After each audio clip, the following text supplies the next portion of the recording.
Hey. Ja, wir beginnen mit unserem letzten Vortrag des heutigen Tages und sicher auch eines unserer Highlights heute. Sie hat wahrscheinlich die weiteste Anreise gehabt, heute zum VSD, direkt aus den USA. Nicht ausschließlich für den Vegan Street Day hier heute, aber unter anderem. Und wir haben Professor Dr. Melanie Joy hier. Sie ist Psychologin, hat in Harvard studiert, ist derzeit Dozentin für Psychologie an der Universität in Boston. Sie hat schon zahlreiche Artikel verfasst über Psychologie, über Tierschutz und soziale Gerechtigkeit. Und auch ein Buch geschrieben, Warum wir Hunde lieben, Schweine essen und Kühe anziehen. Und dieses Buch ist heute auch verfügbar am Stand von Roots of Compassion, das ist der mit dem grünen Dach hier. Da wird sie auch nach dem Vortrag noch anwesend sein. Sie war auch schon Gast bei zahlreichen internationalen Medien, unter anderem auch schon in Deutschland. Und diesen Vortrag, den sie heute hier hält, den hat sie bereits auch an zahlreichen anderen Orten auf der ganzen Welt gehalten. Sie arbeitet viel im Bereich Tierschutz, aber nicht ausschließlich Tierschutz. Sie ist auch Aktivistin für Menschenrechte, ist in vielen Bewegungen für soziale Gerechtigkeit aktiv und sie hält Kurse über Privilegierung und Unterdrückung, häusliche Gewalt und psychologische Traumata. Wir haben am Ende des Vortrages auch noch ein paar Bewertungsformulare. Also jeder, der möchte, kann dann quasi bewerten, wie er diesen Vortrag wahrgenommen hat, was er gut fand oder nicht so gut und das dann hier wieder abgeben, damit Melanie Joy auch die Möglichkeit hat, diese Vorträge letztendlich langfristig zu verbessern. Da möchte ich gerne noch darauf hinweisen, dass Sie den Vortrag wenn möglich nicht filmen. Wir werden diesen Vortrag jetzt...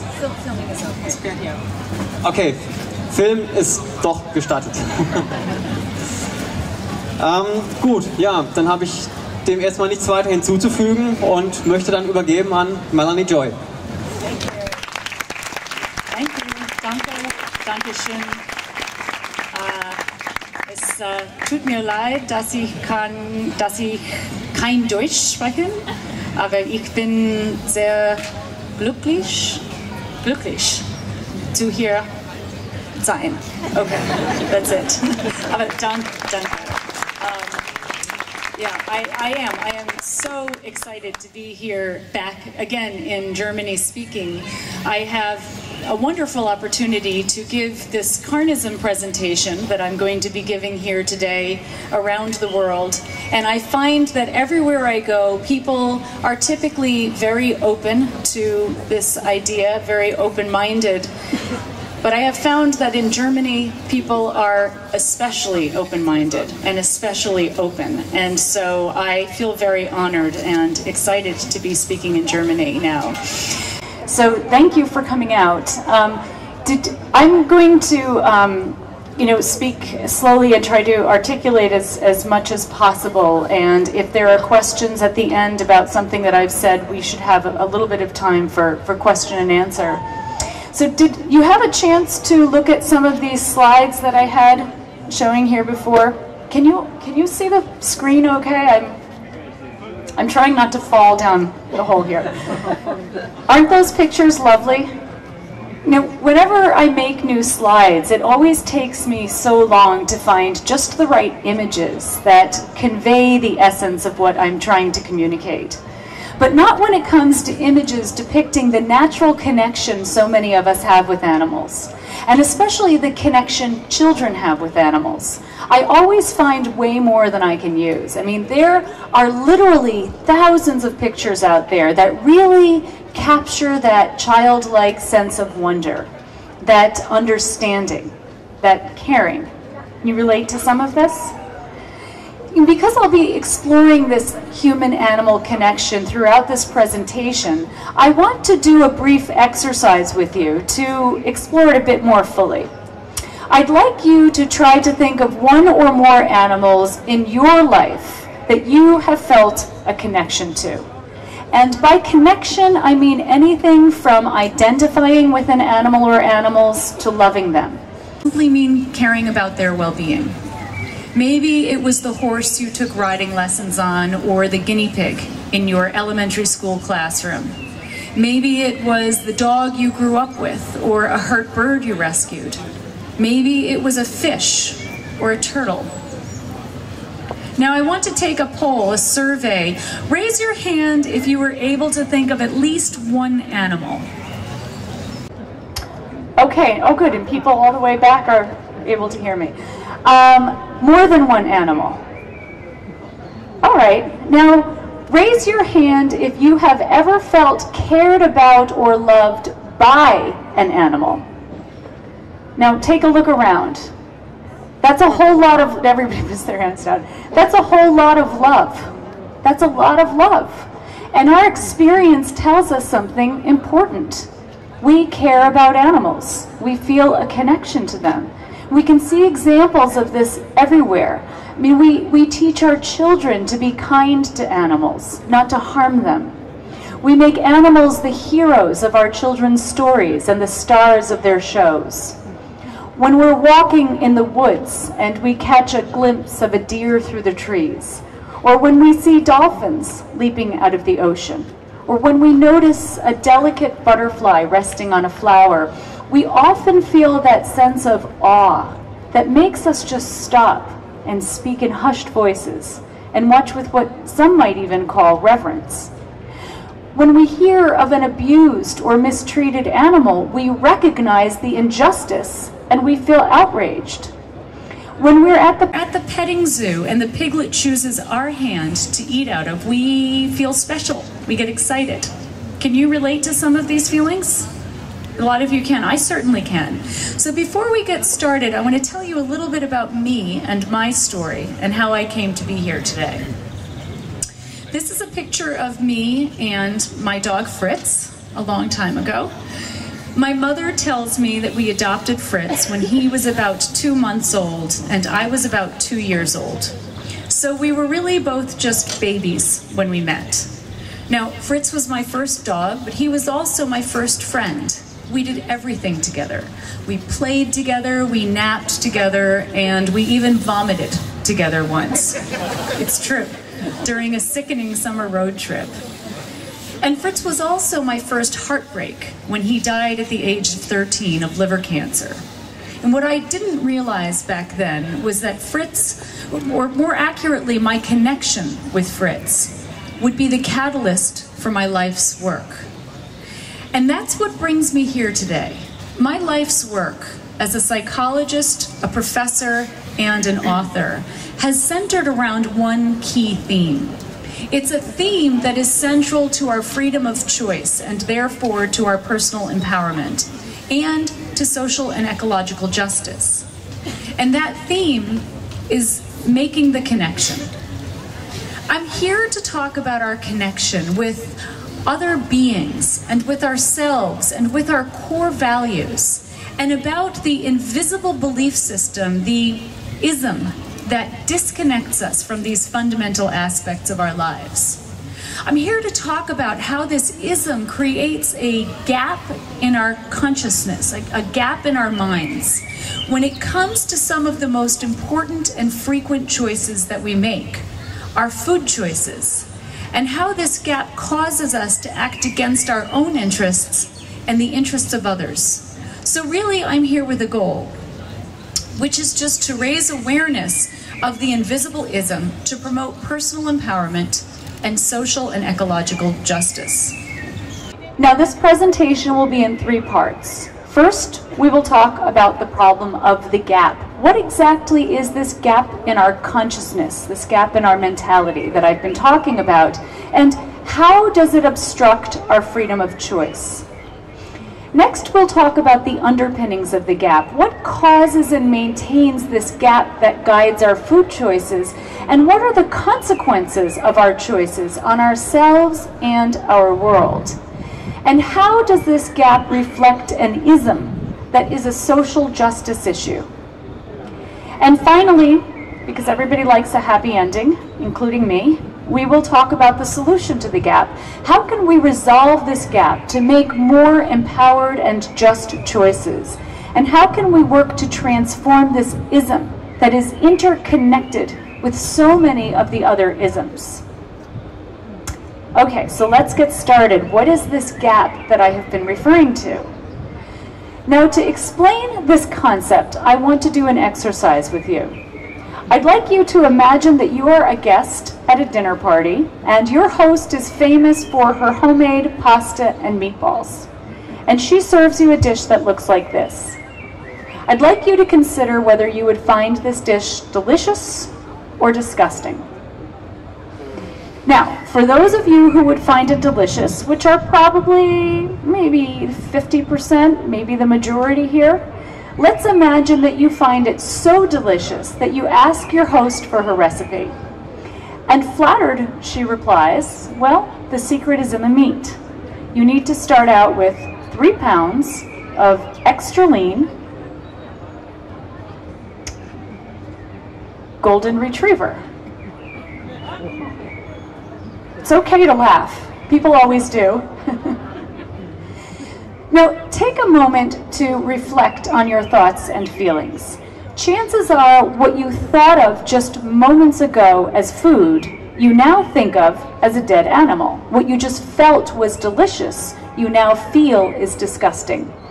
Chances are your experience of the meat dramatically changed, even though nothing about the meat itself actually changed. So, what is it that changed?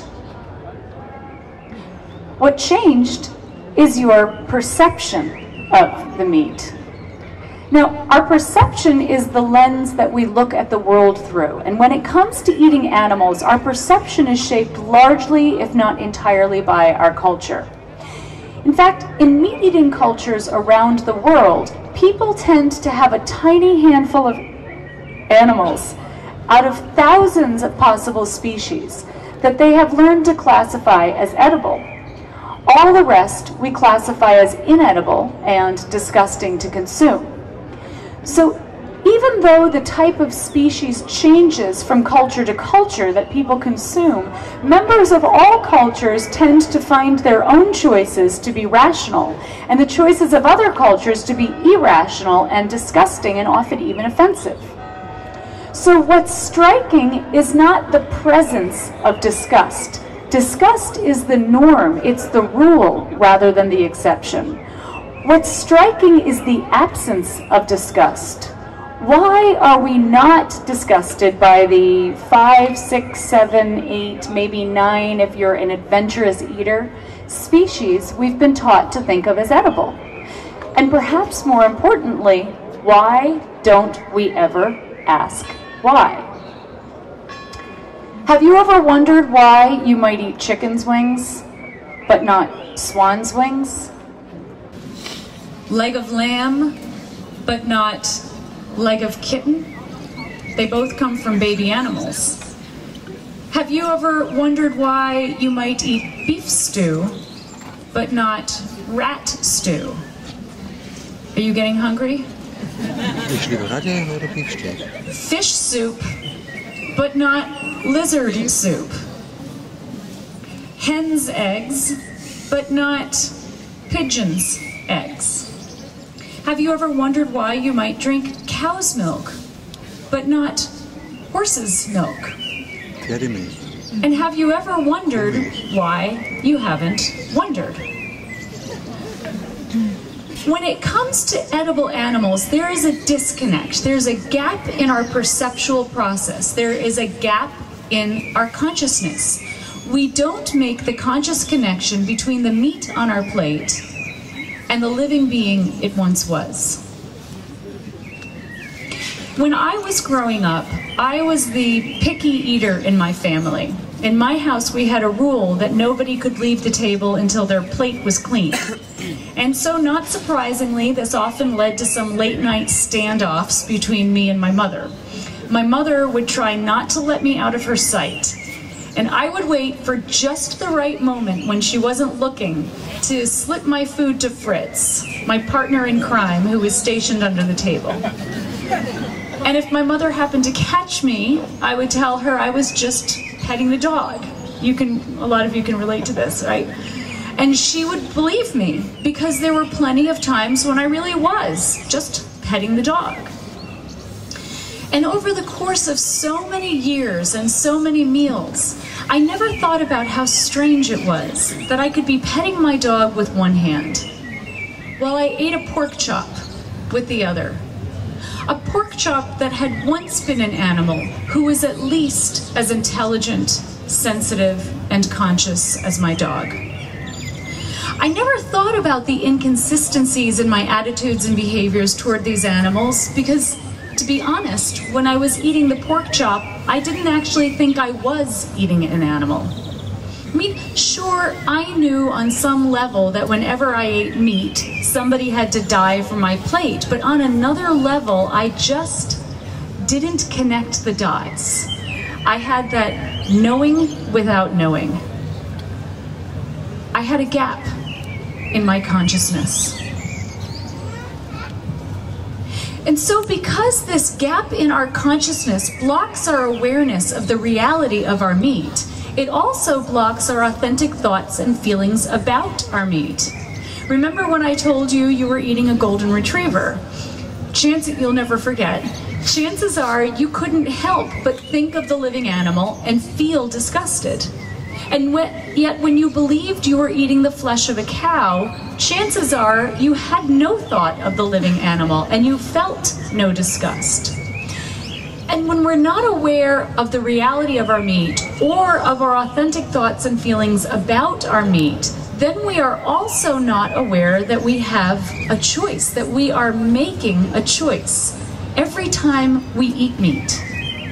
And so this gap in our consciousness robs us of our ability to make our choices freely.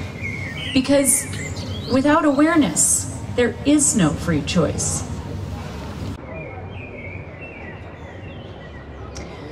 For much of my life, I never questioned my choice to eat pigs and chickens and fish and cows because I never even thought I had a choice.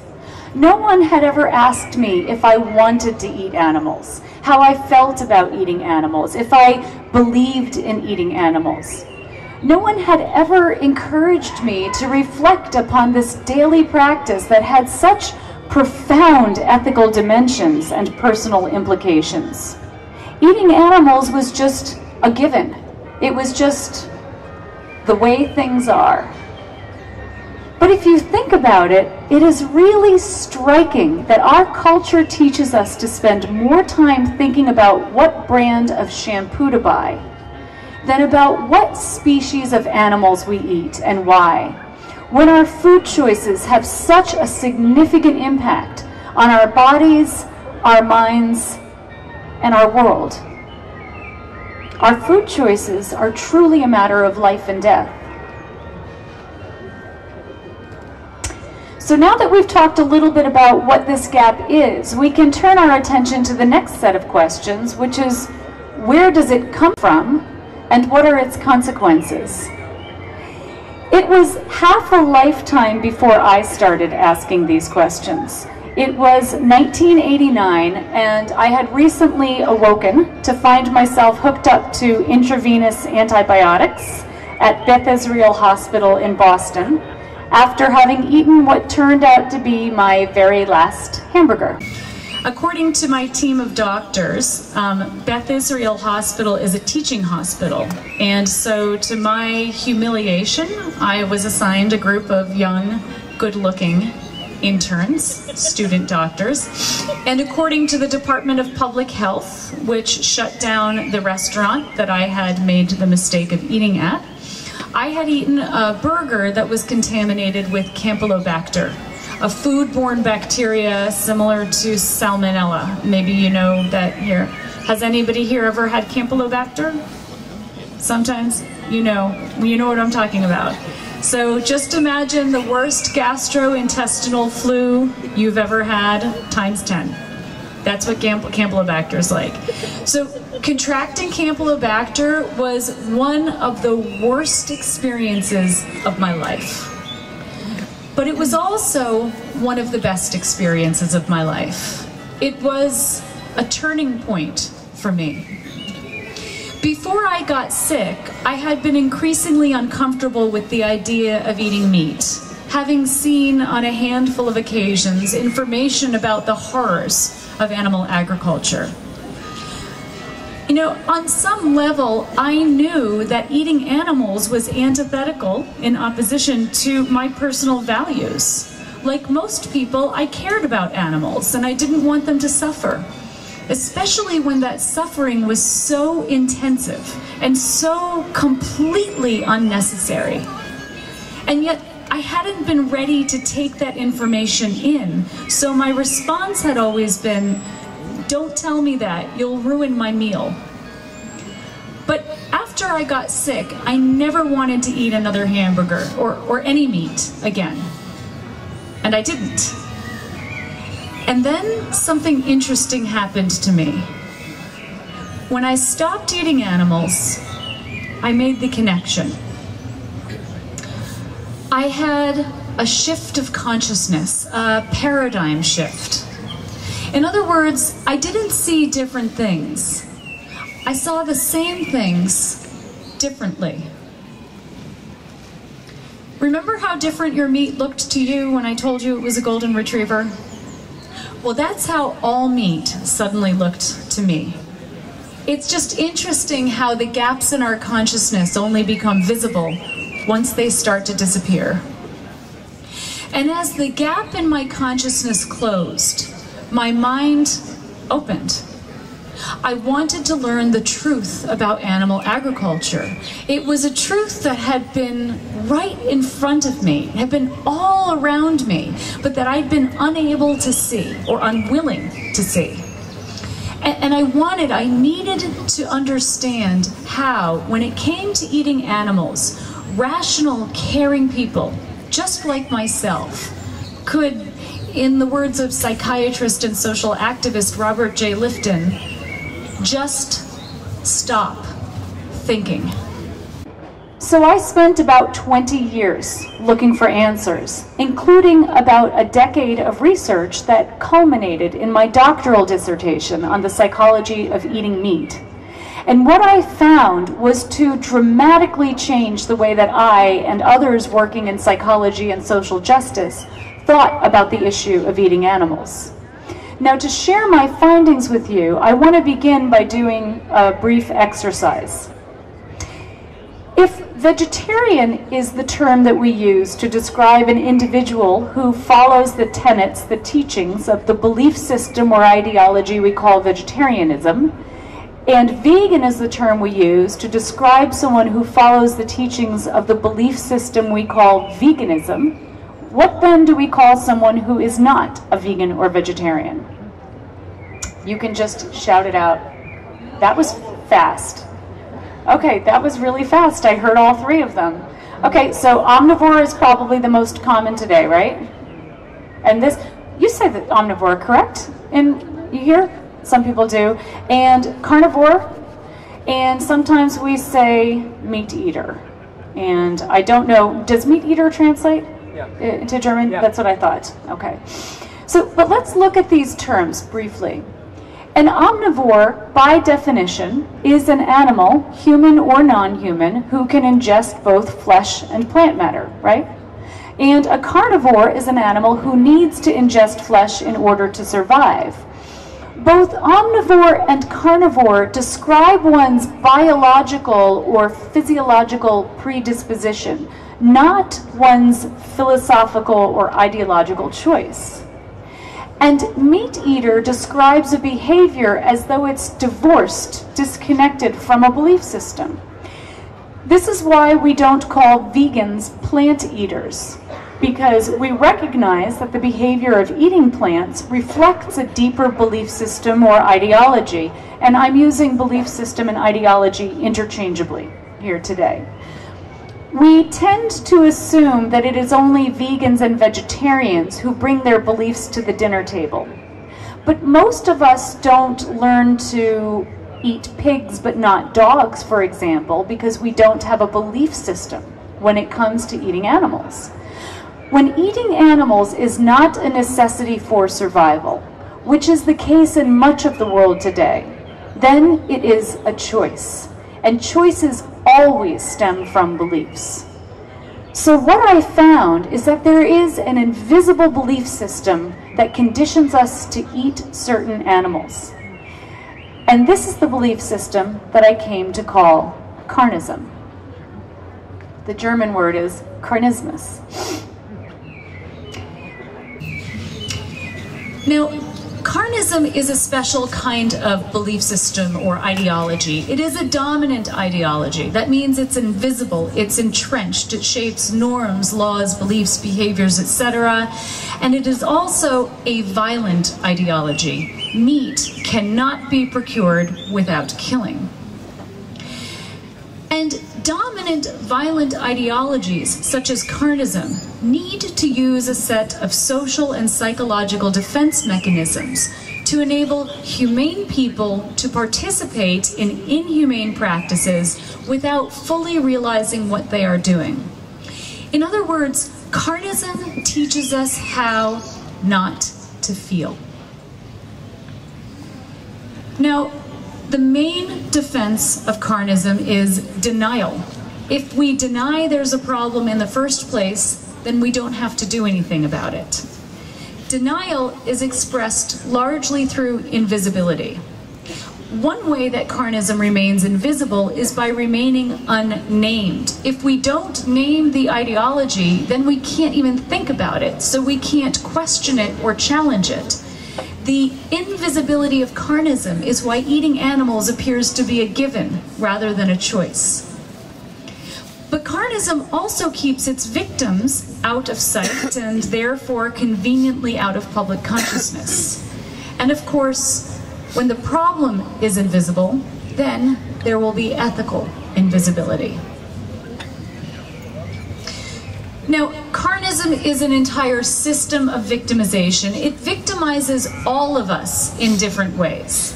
But before I discuss the invisible victims of carnism, I want to do another exercise with you that helps demonstrate the power and scope of invisibility.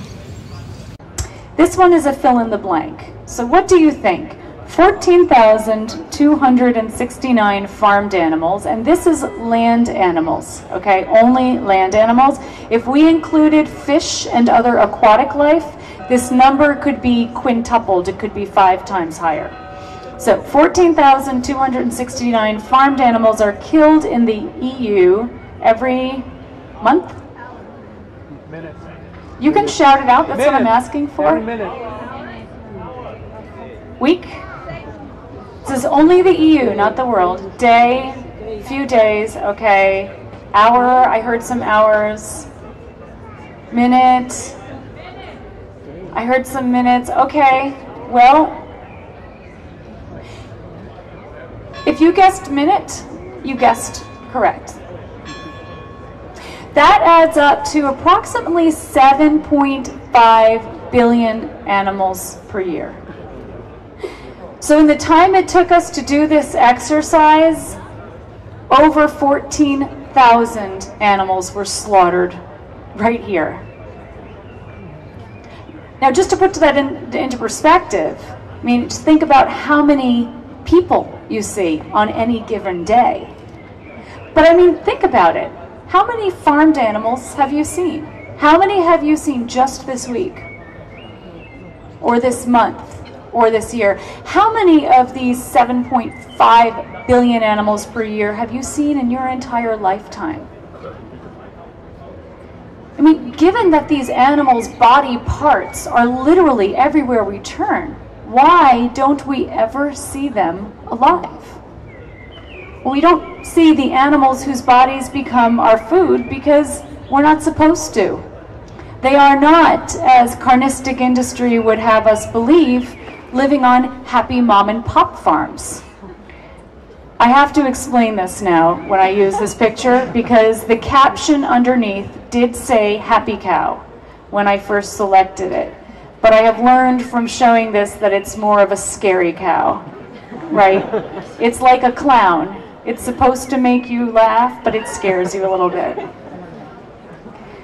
Virtually 99% of the meat, eggs, and dairy that make it to our plates come from animals who were raised in CAFOs, or factory farms, windowless sheds in remote locations that are virtually impossible for anyone outside of industry officials to obtain access to.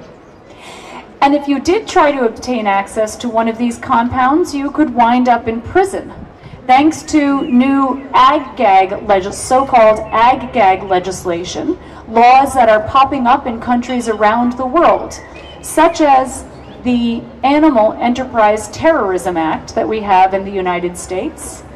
Dara Lovitz, who's an attorney and author of the book Muzzling a Movement, explains that the AETA states that one has committed the federal crime of terrorism if they engage in any activity that may reduce the profits of an animal enterprise.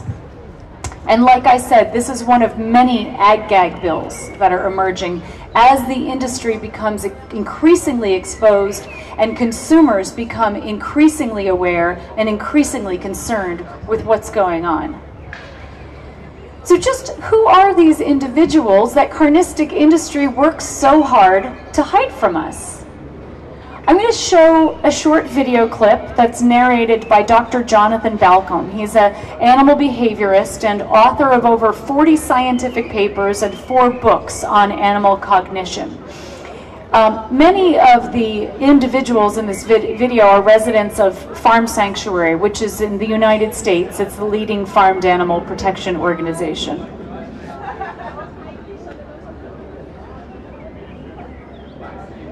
Except that we need some sound.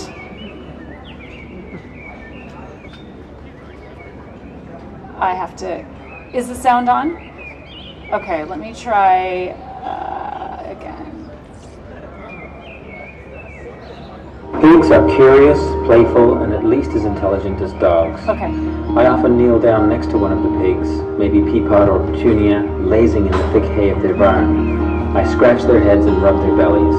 Most pigs will make an effort to reposition themselves, to expose more of their belly for scratching and rubbing. This simple act says, "That feels good." Chickens and turkeys are social birds with a vocabulary of distinctive calls and the ability to recognize other individuals in their flock by their appearance and their voice. Chickens and turkeys also show virtuous behavior. For example, both species use alarm calls to signal the approach of a dangerous predator. Whoever sounds the alarm draws attention to him or herself, but they bravely do it for the flock. A rooster will often call a hen and offer her food, either by pointing to it on the ground or by offering it in his beak. Well-nurtured calves are happy and confident, and their mothers go to great lengths to ensure their care. For instance, veterinarian Holly Cheever was once called out to a dairy when a cow mysteriously stopped producing milk. The cow had recently delivered her 5th baby out in the pasture, and as usual her calf was taken away from her as soon as she led the calf back to the milking barn. Normally, a milked cow produces over 12 gallons per day, but this cow returned from the pasture every evening with an empty udder. 11 days later, it was discovered she had produced twins. Having lost 4 previous babies, the mother cow had made a painful choice to allow one of her children to be taken so she could hide the other in the woods. Fishes are grossly misunderstood. Careful scientific studies show that they experience pain, that they recognize other individuals, and they have preferred mates. Lobsters and crabs show responses to painful stimuli that indicate the experience of pain. This information has convinced some regions to enact anti-cruelty laws banning the practice of boiling lobsters alive. There is no longer any reasonable doubt that animals think and feel, and that they have rich emotional and social lives.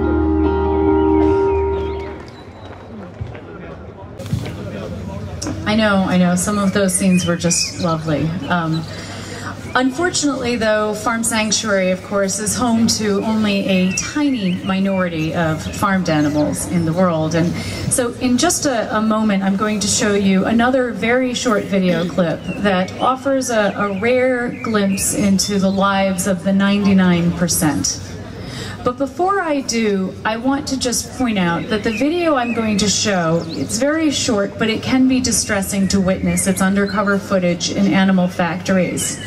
I want to just remind you that my goal here today is to raise awareness. And to do that, I have got to make the invisible visible.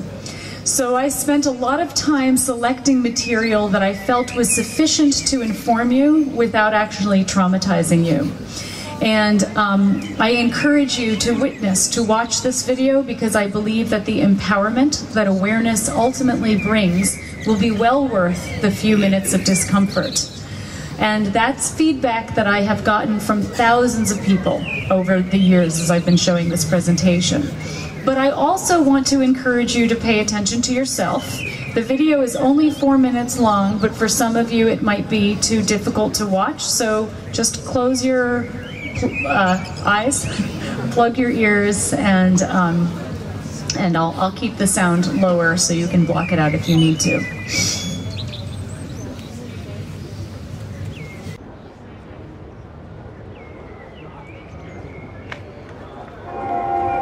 Mother sows are locked in narrow metal stalls barely larger than their own bodies.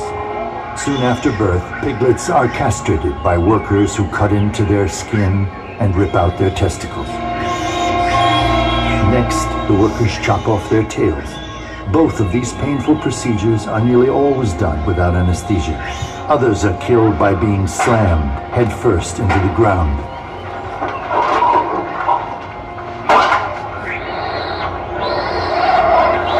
Once pigs have reached market weight, they are sent to slaughter. At the slaughterhouse, pigs are knocked in the head with a steel rod, hung upside down, and have their throats slit. Improper stunning condemns many pigs to having their throats slit while they are fully conscious and suffering. Because male chicks don't lay eggs and do not grow quickly enough to be raised profitably for meat, they are killed within hours after hatching. Male chicks are typically thrown into giant grinding machines while still alive. This practice is deemed standard and acceptable by the egg industry. The females have it even worse, destined for a life of prolonged cruelty. To reduce pecking induced by overcrowded living conditions, workers use a hot blade or laser to remove part of the chick's beaks. After debeaking, the birds are moved to cages where they will spend the rest of their lives. Nearly 95% of egg-laying hens spend their lives confined in tiny wire cages like this.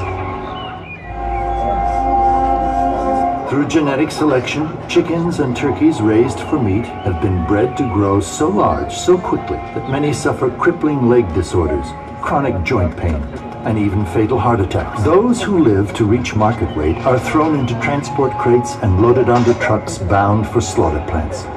At the slaughter plant, the birds are dumped from their crates, then roughly snapped upside down into moving shackles by their fragile legs. They are then pulled across a blade which slices their throats, causing blood to pour from their necks. Calves on dairy farms are dragged away from their mothers and violently killed, all so that humans can have the milk instead.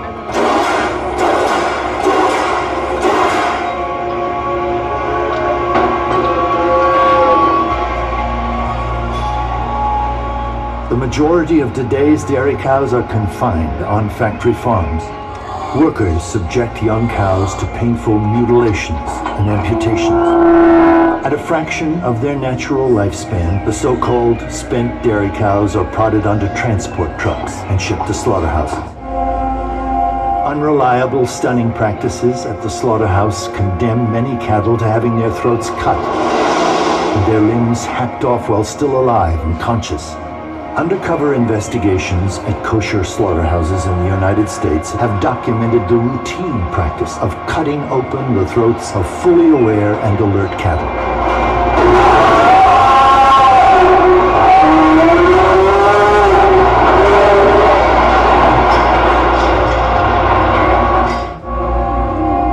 Massive trawling nets indiscriminately drag hundreds of tons of fish and other animals along the ocean floor.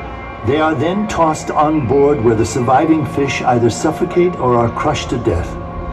Others are still alive when they are hacked apart on these floating slaughterhouses.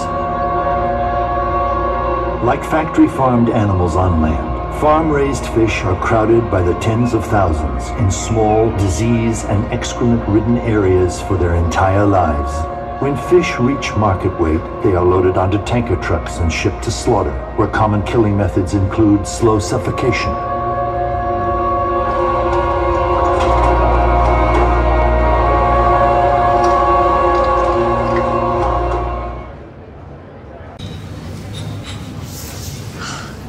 Good job. Thank you. Thank you for watching.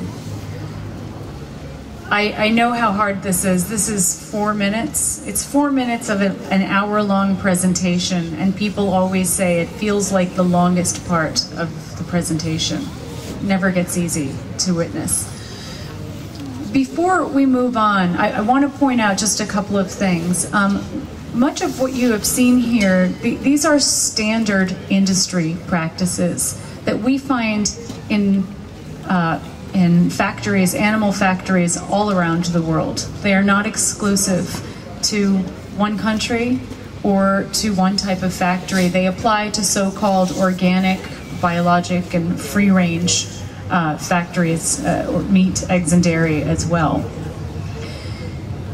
Whenever people witness the truth about animal agriculture, they always ask me, Melanie, how is this legal? How is this possible? And I always reply that not only is it legal, there is an entire industrial complex built around this kind of violence and slaughter. Animal agribusiness is a multi-billion-dollar a year industry. In the United States alone, it's a $125 billion industry. I mean, there are countless companies like this one selling an emasculator, a castrator, as though it were a nail clipper. I mean, you could even buy a castrator on eBay if you wanted to, which is where I bought my castrator. Now, before you make assumptions about what kind of a woman I am, let me explain to you why I have a castrator in my purse. So, I mentioned to you that I travel around the world giving this presentation, so I'm on airplanes all the time.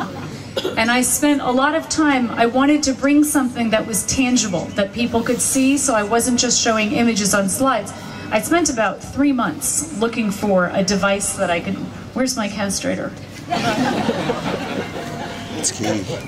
This is why I'm still single. Anyway, it looks like this. I couldn't bring something sharp, and I couldn't bring something too large, so I ended up buying a castrator. And it looks like this. It's a crush. It crushes the testicular or the spermatic cord of baby animals. But I have to tell you that getting through the gate at airport security has taken on a whole new dimension of humiliation. And I always say that my fear is that I'll be on a date one night and I'll go to get my wallet. And anyway, you know where I'm going with that. So clearly, the animals pay dearly for our carnism, but as I mentioned, animals are not the only victims of carnism. Another set of invisible victims are the meat packers and slaughterhouse workers, who have to work in a highly dangerous, death-saturated environment, and not surprisingly have been found to have high rates of post-traumatic stress and addictions. So, for example, cheap subcontracted workers, often illegally from Eastern Europe, and this is in the EU, are employed under service contracts without minimum social or collective bargaining standards or any contract at all. Reports have uncovered wage dumping, almost no lunch breaks, this is in Germany, up to 16-hour workdays, employees being forbidden to speak their own language, and employees being videoed in locker rooms and including in bathrooms, which violates national legislation.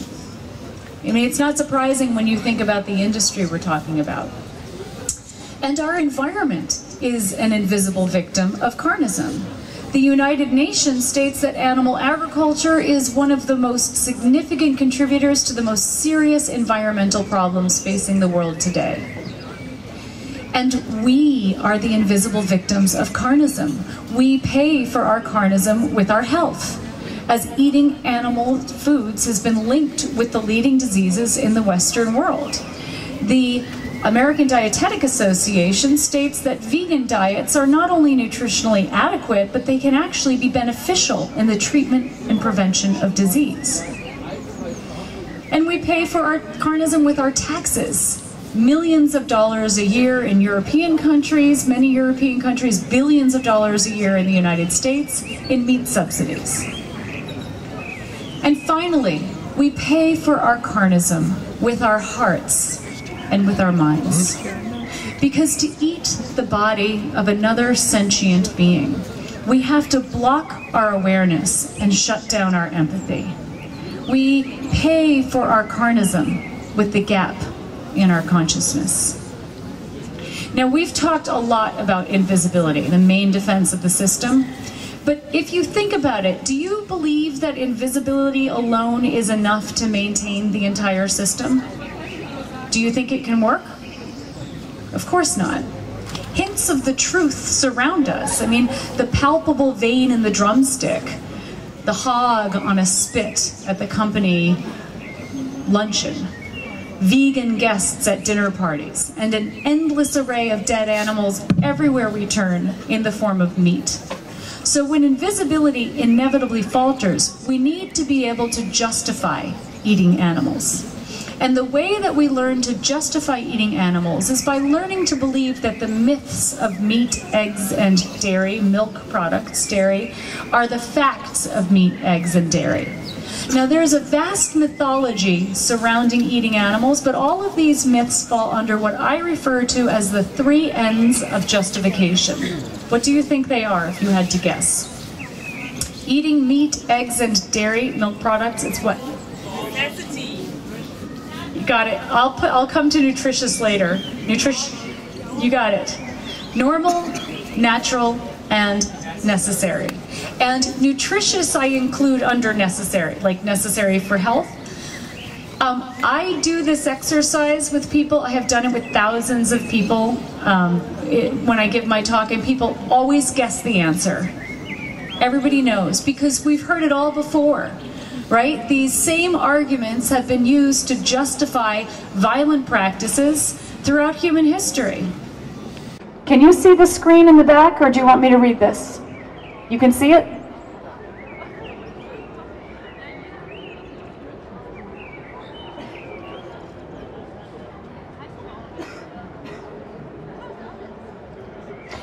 Now, let's look at each of these myths in turn. Eating meat is normal. Now, what we call normal is simply the beliefs and behaviors of the dominant culture, right? It's the carnistic norm. And carnism as a social norm is so entrenched that it's impossible to see unless we step outside the box. So to help you step outside the box, I want to do another quick exercise with you. I'd like you to imagine that you are back at that dinner party, where your host has just told you that you are eating a golden retriever. But now, imagine that you tell your host how you feel. And she replies and says, you know, don't worry, don't feel bad. The dog had a good life. She was able to run and play, and she even formed friendships with other golden retrievers and some people before she was killed at 6 months old. Does the golden retriever taste any better? Well, she had a life she wanted to live. In some ways, it's even worse if you think about it. She really didn't want to die. So ask yourself, if you would be opposed to a perfectly healthy golden retriever being killed simply because people like the way her thighs taste, why might you not be opposed to the exact same thing being done to somebody else? Carnism as a social norm is so entrenched that it blinds us to the fact that humane or organic meat is a complete contradiction in terms. Organic meat is a myth. It is a myth constructed by those in the business of violence to appeal to those of us who would ordinarily never support such violence. Okay, eating meat is natural. Well, what we call natural is simply the dominant culture's interpretation of history. It refers not to human history, but to carnistic history. It references not our fruit-eating ancestors, but their flesh-eating descendants. In other words, we only look as far back in history as we need to justify our current carnistic practices. And to be fair, murder, rape, and infanticide are arguably as long-standing, as old, and therefore as natural as eating animals. And yet we don't look at the longevity as these practices as a justification for them today. And finally, eating meat is necessary.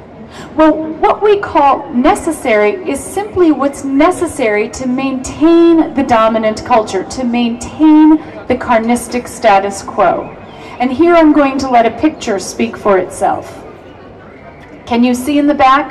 It's kind of a small, I'll read it out. This is called the animal kill counter. This is the number of animals killed for carnism, under carnism, since I opened the slide. And we're up to 45,000 marine animals, 30,000 chickens, 1,000 pigs. You see where this is going.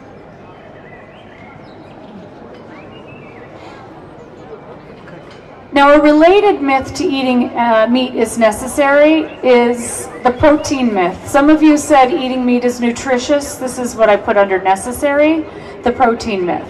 But this, of course, is a myth. There's a plethora of literature demonstrating that this is a myth. In fact, did you know that you could be strong enough to lift a car without having eaten an ounce of animal protein in your life? I'm serious. I told you. You know, looking back on my own resistance to witnessing, to seeing the truth about eating animals, I could see how the myths had a tremendous influence on me, as they do on all of us. I couldn't close that gap in my consciousness until I was ready to make the behavioral change that would inevitably follow. And I couldn't make that change until I felt safe enough to do so. I had a lot of fears and concerns. Would I get sick? Would I go broke, become poor, buying expensive vegan foods? Would I have to subsist on a diet of tofu and cardboard? And what about my family? I mean, my father was, and he is today, a charter captain. My father is a professional fisherman. My uncle has been an avid hunter his entire life. My Jewish stepmother made the best matzo ball soup this side of the equator. My Italian nana thrived on stuffing us full of her lasagna marinara. And my half-Lebanese mother served an Arabic lamb dish as the centerpiece for every special occasion. So what would happen if I rejected the traditions that bonded me to my family? Now, what I didn't realize back then was that although change is always somewhat scary and changing ingrained behaviors is always somewhat difficult, this kind of change would also be tremendously empowering. And many of my fears were unfounded. I didn't realize that I would be healthier today at 46 than I was when I was half my age. Or that I would be able to cook and eat even more abundantly. And I didn't realize that the deepest bonds with others are forged not through unquestioningly following the dictates of tradition, but by becoming the kind of person who practices authenticity and integrity. John F. Kennedy once said that belief in myths allows the comfort of opinion without the discomfort of thought. JFK did not underestimate the power of myths. And neither should we, because the myths of meat prevail, despite overwhelming evidence to the contrary. And they prevail because the system is institutionalized. It's embraced and maintained by all major social institutions, from the family to the state. It's become self-perpetuating.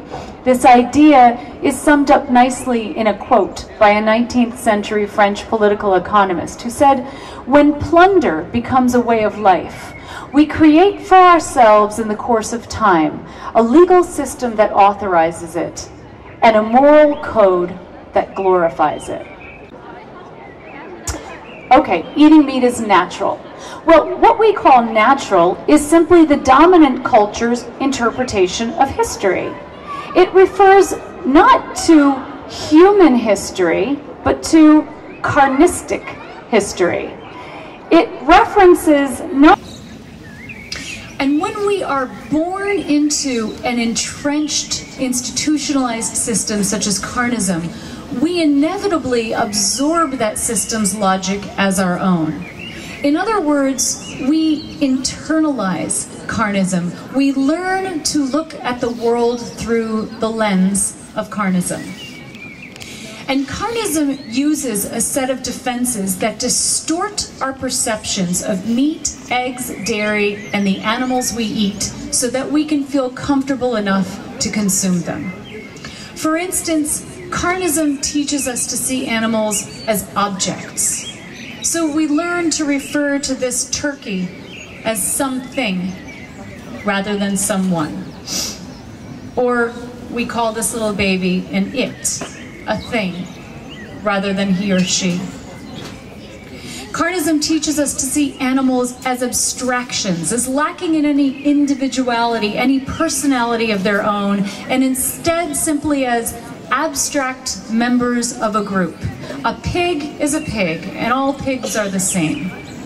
And like other victims of violent ideologies, we give them numbers rather than names. A meat cutter I interviewed for my doctoral dissertation said this to me. Can you see this in the back? I'll read this out. "I don't think of farmed animals as individuals. I wouldn't be able to do my job if I got that personal with them.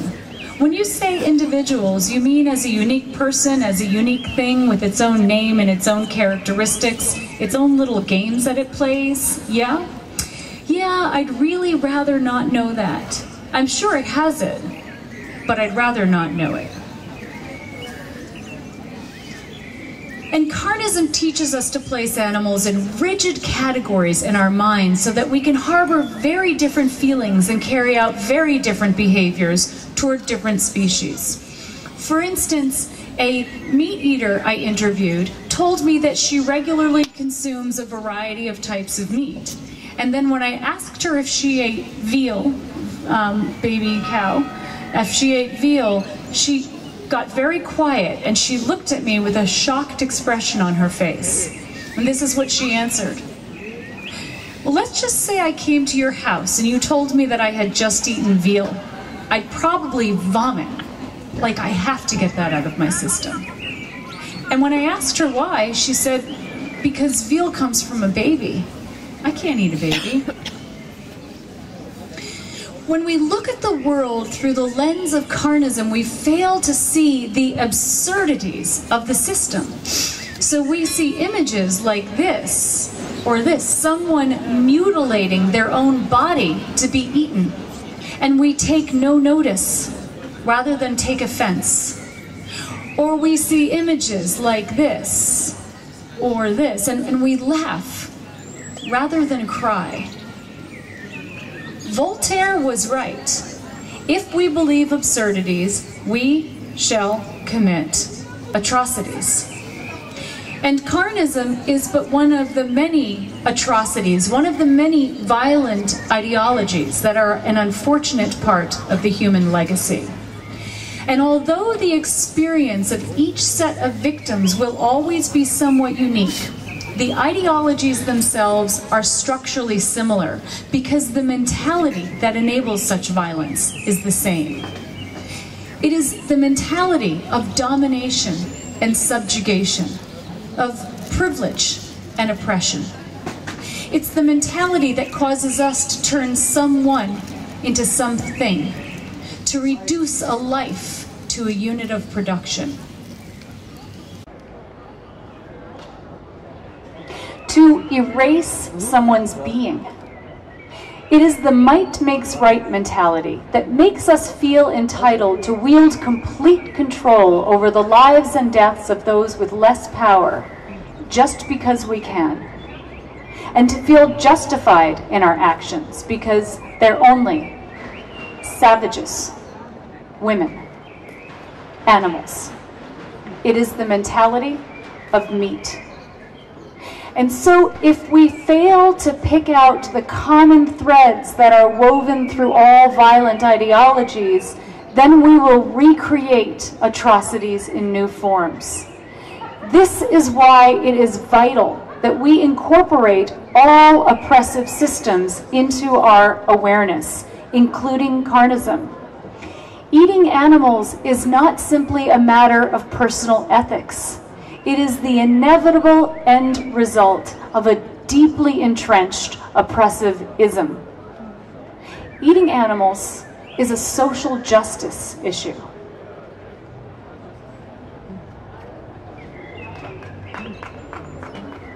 Thank you. Martin Luther King, thank you.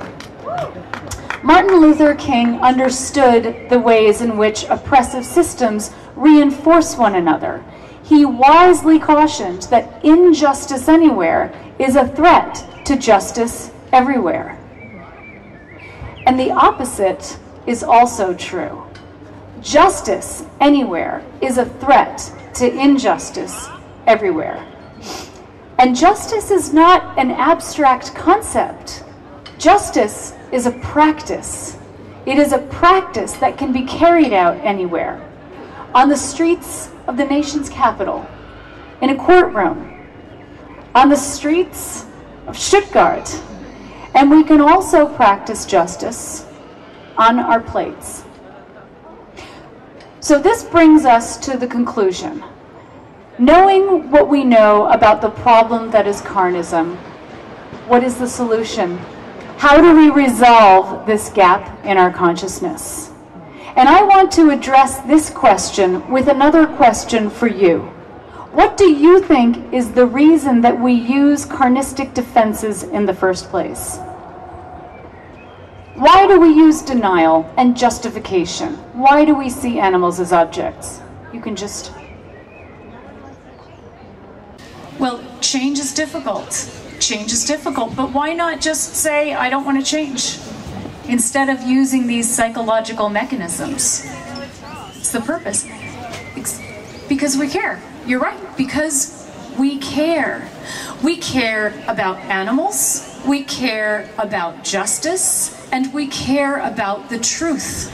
And carnism depends on our not caring, and the system is built on deception. I have been talking about the issue of eating animals for about 20 years now, and I almost never encounter a person who doesn't cringe when faced with images of animals suffering. So the good news is that carnism is a house of cards. It is a vulnerable system that needs a strong fortress to protect itself from its very own proponents. Why else would we need to go through all the psychological acrobatics, if not because we care? And so our caring is both the problem and the solution. Our caring is what makes us want to turn away from the truth. But our caring is also what gives us the courage to face the truth, the courage to bear witness. When we bear witness, that means that we see the truth with our eyes and our minds as well as with our hearts. It means that we identify with another. To identify with another is to see something of ourselves in them and something of them in ourselves, even if the only thing we identify with is the desire not to suffer. And it means that we empathize with another. We look at the world through their eyes, so that when we make choices that impact them, we ask ourselves, what would he or she ask us to do? When we bear witness, we make the connection. We close the gap in our consciousness, and we become more empowered because we become more integrated, more whole, more in alignment with our core values. Values such as compassion, reciprocity, the golden rule, and justice. Values that are diametrically opposed to carnism. And we therefore practice greater integrity. Integrity is the integration of values and practices. And witnessing can take so many forms. Just think about the fall of the Berlin Wall, the demonstrations in Tahrir Square, the revolutionary music of the 1960s. Witnessing can be writing or not writing a check in the name of justice. It can be standing on a street corner, handing out pamphlets. Witnessing can be hosting a Veggie Street Day. It can be hosting or attending or presenting a lecture. If you think about it, throughout the course of human history, virtually every atrocity was made possible because the populace turned away from a reality that they felt was too painful to face. And virtually every revolution, every social transformation was made possible because a group of people chose to bear witness, and they demanded that others bear witness as well. For instance, just consider the countless witnesses, the conscientious objectors throughout history. Some who have been famous, but most who are the unsung heroes of social transformation. This transformative potential of collective witnessing is why oppressive systems must deny the truth about the social movements that challenge them. For example, proponents of the movements are portrayed as biased and extremist when they challenge the biases and extreme practices of the dominant culture. Or they're portrayed as overly emotional or sensationalist when they challenge the apathy and numbing of the dominant culture. If we shoot the messenger, we don't have to take seriously the implications of his or her message. And oppressive systems minimize or obscure the true power and scope of the social movements that challenge them. This is why, despite what mainstream carnistic culture would have us believe, there is reason to be very, very hopeful. Because the vegan movement, which is the counterpoint to carnism, is thriving. It is growing exponentially. For example, VIBU, which is the vegetarian organization of Germany's membership, doubled between 2009 and 2011. This is a trend that's happening everywhere, in many places I should say. Everywhere I go, I see the same trend. More and more celebrities and leaders are saying no to carnism. Ellen DeGeneres actually has her own website now dedicated entirely to going vegan. Germany's strongest man is a vegan. Vegan cookbooks and innovative foods and restaurants are popping up everywhere. The movement is absolutely thriving. So moving beyond carnism enables us to step into a vibrant community of millions of people who choose to celebrate life and cultivate compassion. It enables us to become a part of something greater than our individual selves. So coming full circle in closing, Fritz, my first dog, was in many ways also my first teacher. Fritz taught me that love, which is the highest form of connection and the highest expression of justice, should not be limited by arbitrary boundaries such as species. To love someone is to respect their being. It's to respect that no matter how different from us they are, they have a life that matters to them. Fritz taught me to be a witness. He taught me that love is a verb. And this is why the goal of my presentation today, and the goal of my life's work, has been to raise awareness of the violent system that is carnism. Because for better or worse, we are all participants in this system. So our choice is not whether we participate, but how we participate. And with awareness, we can choose to be active witnesses rather than passive bystanders. With awareness, we can lead more authentic and freely chosen lives, and then truly become, as Gandhi said, the change we wish to see. Thank you.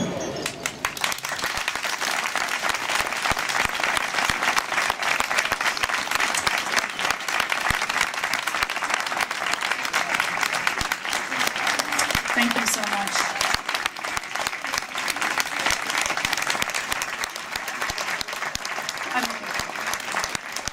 Thank you.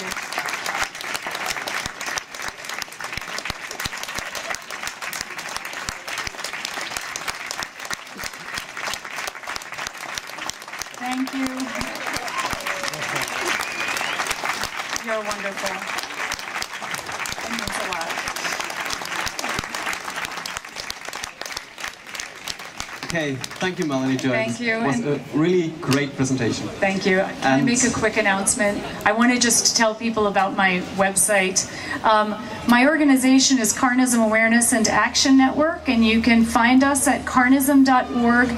We have resources for vegans, vegetarians, non-vegans, and vegetarians, wherever you are in the spectrum. So please come and visit us. And I know it's very cold outside tonight, so I especially appreciate your sitting through an hour-long presentation and listening. So.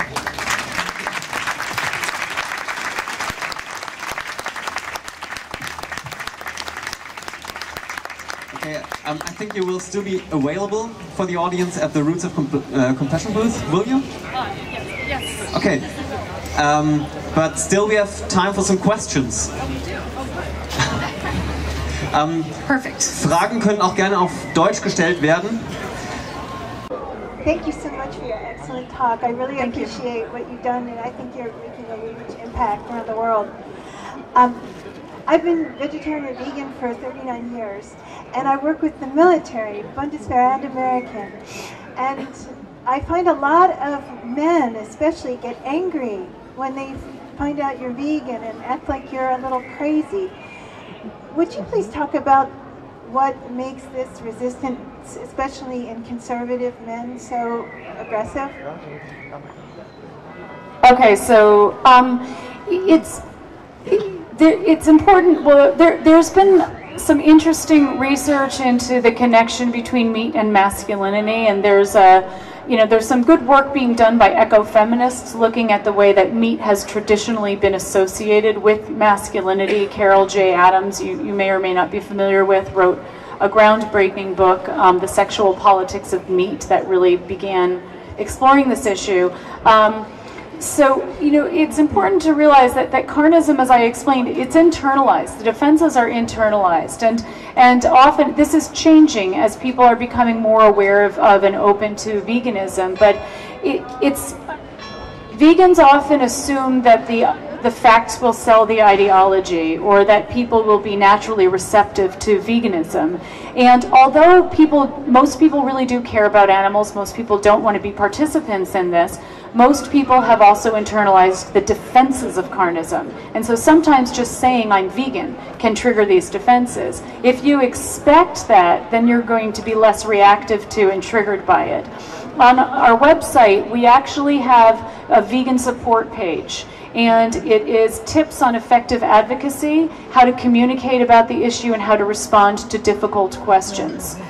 So that defensiveness is normal, and in people who have higher levels of higher identification with conservative ideology, there's some studies being done now looking at the the connection between masculinity and more traditionalist thinking and carnism, and initial studies have shown that there is a higher correlation there, which is what I think you're seeing.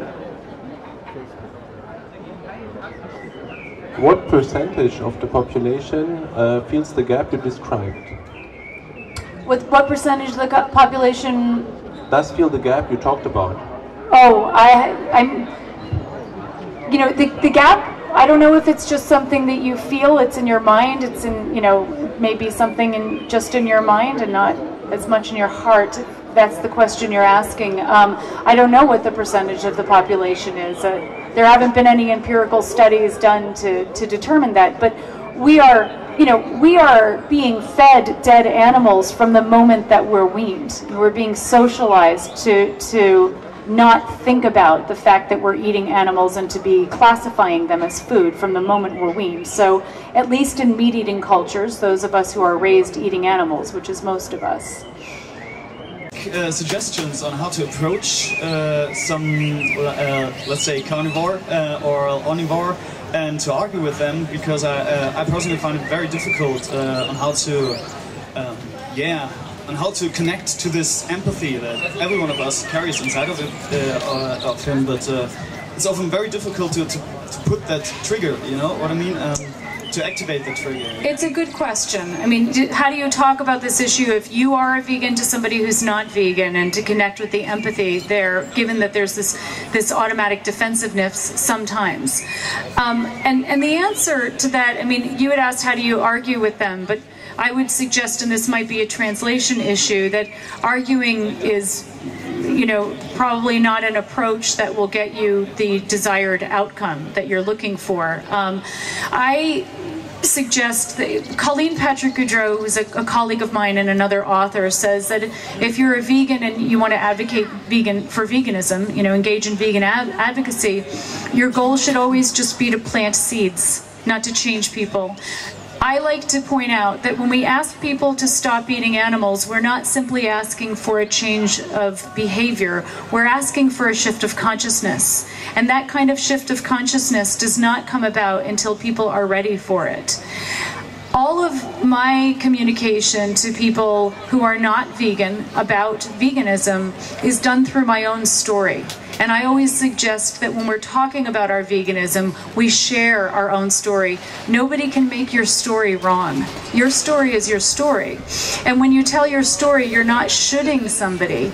You're simply sharing the truth of your experience. And I find that people are genuinely, you know, quite open to that. An example is my presentation here today. My sharing is, this is my story. This is what I've come to learn. And so that's usually a good route to take. We have to not be attached to the outcome, because then you can start trying to change people and people can feel pressured and forced to be something that they may not be ready to be yet. Hello. I have to say I already watched a few of the videos on the internet, so I kind of knew what to expect today. And there was always one question coming to my mind when I was watching your videos. And so I would like to ask you, what kind of advice would you give to someone who asked you, what should we feed our pets? What should we feed our dogs and cats, for example, in particular? That's a question that I get often, what should we feed our dogs and cats? And I'm not a, let me back up. My answer to that, I get this question from vegans and non-vegans who are, asking how can I be as ethical as possible if I want to walk this path. And dogs are naturally omnivorous. Dogs can live quite easily on a vegan diet, and there's a lot of vegan, dog food out there that works well for dogs. Cats are a little bit more difficult. Cats are naturally carnivorous. There are vegan companies that make vegan cat food that's supplemented with taurine, which is what cats need to take in, that they can't get from plants directly. But from my experience and talking to veterinarians, I know that doesn't work for all cats, or hasn't worked for all cats. And what I like to say, I mean, is just for people to do their own research and become informed and make an informed decision, and that we all need to recognize that we have inherited a very messy world. We have not inherited a perfect world. What this means is that we have to do the best we can with what we have. And if it were an ideal world, we wouldn't be having this conversation in the first place. None of us can live it perfectly according to our vegan ideals, for example, because we don't live in a perfect vegan ideal world. So we have to accept the contradictions that we may bring into our lives. The perfect is also the enemy of the good, and sometimes that can get in our way. Melanie? Where's the microphone? Okay, I hear the speakers. Yeah, over here. You told us you're out on the road a lot, and you probably don't get to see your family too often, but how can we imagine a typical Joy family gathering as you're... I'm really interested in this, because we got like the same situation in a way. The family of my wife is a farm family, and used to bring our own food. Yeah. And how's it when the Joy family gets together? Well, I mean, I'll tell you about my family, but I'll also respond to what I think, you know, might be a part of your question, which is how do you relate to family in general. I see my family as, I talk to my family just about every day. And I'm quite close with most of the people in my family, and my family did not understand when I did get sick and go vegetarian and then later vegan. When I first went vegetarian, my mother thought I was not going to live to see my 30th birthday. And she kept trying to feed me eggs and worrying about my protein, and, you know, and now she's an advocate. As of, I think, a year ago, she's become vegan, and she's very much an advocate of veganism, and many people in my family are too. My father, as you know, is a charter captain, but he eats largely vegan. He supports what I do, and I don't love what my father does, but I love my father. You know, separating behavior from character is I think, very useful and important for us to do. That said, it's very positive. What happens for many people when they become vegan in their own family system is that the veganism can become like, I don't know if this word is going to translate, but like a lightning rod. It can become other problems. There can be other family problems about power or other family issues that get expressed about veganism. You know, so somebody becomes vegan and their family says, oh my God, now you're a vegan on top of everything else. And that becomes the focus of the problem, when really the issue is deeper and it's about other things. Dealing with friends and family can be difficult, or family in particular, because family dynamics are complicated. I always recommend that, just people in general, but especially if you're trying to advocate, you know, for a particular point of view that's not very well established yet, that you learn the principles of nonviolent communication. Nonviolent communication is a particular method of communicating. There are very specific ways that one can communicate that significantly increases the chances that your message will be heard the way that you intend it to be. On my website, on carnism.org, under support, vegan support, I have a book that I suggest that people read, and it helps in communicating around complicated dynamics. But a healthy relationship with your family member looks, that they don't have to be vegan, but relating in a healthy way looks the same regardless as to whether or not you're both vegan or you've got ideological differences or whatever. Hi, I have a systematic question regarding carnismus. You mentioned it's very difficult to change. People change quickly, systems they change slowly. Carnismus is a system. How do you think will affect if everybody moves towards not eating meat to this system? My question is, I see people eat meat, but this doesn't drive the way the companies want to get the profit. Companies, they want to make a lot of profit. what if everybody moves, all of us, to not eating meat? I think this will, do you think this way of treating that the companies are doing will disappear? Do you think, for example, if we don't eat meat anymore, the companies will apply the same practices to, for example, land, like China is doing now in Africa, where they are buying a lot of land to grow fruits and these type of things? Well, the companies are already applying the same practices. You know, a lot of the same companies that process animals process the land that's used to grow the vegetation that feeds the animals. So they're already doing this. If everybody were to demand change, I mean, for change, social change needs to happen on two levels, the social and the institutional and individual. So vegan outreach is targeted at individuals, but also at campaigns that targets institutions, institutional change. I think you're asking about the individual level. You know, the companies, what will happen to them? It's up to them. They have to decide. I was actually interviewed in December by the EU Livestock Board, the Livestock Union, and they were asking me a fairly similar question, as a matter of fact, and I said, you know, you have a choice to make. We see the trajectory, we see the trend that's happening now. People are moving away from eating animals. People are moving toward veganism. The movement is not slowing down. It's gaining momentum more and more quickly, exponentially. Companies have a choice. They can adapt to the trend or they can die. If they adapt to the trend, that means that they're going to have to produce more vegan options, and if people demand ethical vegan options, not all vegan options, as you point out, are necessarily fully ethical. But if people demand not only vegan options, but ethical vegan options, then corporations will have a choice again as to how they want to respond. They can respond to consumer demand or they can die. And at the same time, institutional campaigns can be forcing legislation that forces them to change toward being more ethical in their practices. We were here discussing earlier the idea that Bill Gates is investing in artificial meat. And he says that's the way for the future, to make artificial meat. What do you think about that? And how will that affect trying to stop these awful factory farming? What do you think? I think whatever reduces the harm done to other sentient beings, human and non-human beings, is something that I support. You know, creating meat in a laboratory where nobody is actually harmed, if they're raising animals to do this, that's obviously problematic, but that's not, to my understanding, what's happening. Artificial meat, again, I said this earlier, the perfect is the enemy of the good.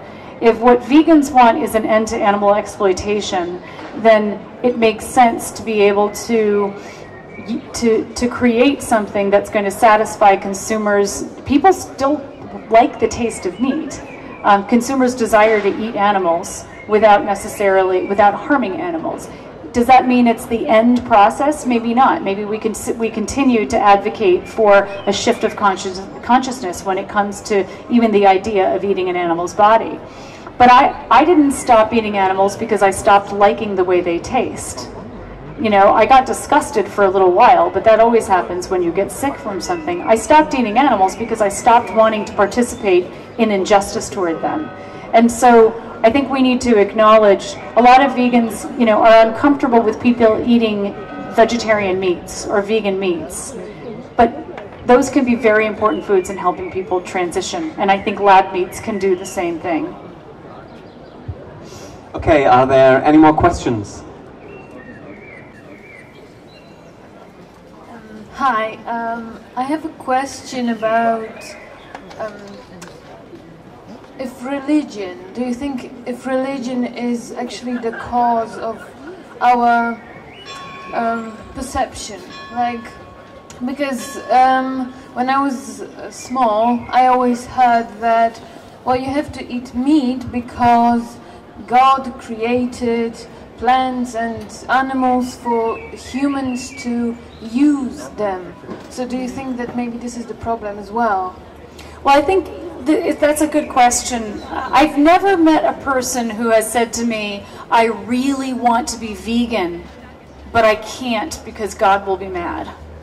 I've never met a person who really wanted to be vegan and said they can't because of their religion. Generally, people relate to their religion. Generally, people find a way to have their religion fall into alignment with what they want to be doing. So if people don't want to be vegan, then they'll find a way for their religion to justify their not being vegan. When people do want to become vegan, they find a way that their religion is in alignment with their veganism. So I don't know that religion is necessarily a causal factor. I mean, we can see there are religious organizations like the Catholic Vegetarian, I think CVA, Catholic Vegetarian Association, Christians for Animal Rights, Jews for Animal Rights. So because religion is so interpretive, or can be interpreted in so many ways, I should say. Yeah, on the one hand, we have the industrial countries where more people become vegan. But on the other hand, we have countries like Bangladesh, Indonesia, and what do you think how we can stop the trend to more meat in those countries? That's a very good question. So people are eating less meat and fewer animal products in general in more industrialized countries, right? Developed countries or industrialized countries, and more in countries like in Asian countries, for example, and also getting our diseases. It's what happened with tobacco. We export our problems. We're exporting our problems. This is why it's really important to look at the interconnection between the isms. Carnism does not exist in a vacuum. Carnism is one of many isms. When we look at, exploitation against other humans living in different regions, then we can work to create the kind of world that we all want, where we're not exporting our problems anymore. I think we need to be having a broader conversation that incorporates human rights and environmental rights as well as animal rights. I'm reminded I actually have an interview I have to do shortly after a book signing, so I think we're going to have to wrap up with the Q&A, because I just had a reminder that I need to get over to the table so I can be at my interview in time. But you have been a fabulous audience, and I appreciate everything again, and I will see you at the book table if you would like, and otherwise I just want to thank you again for everything.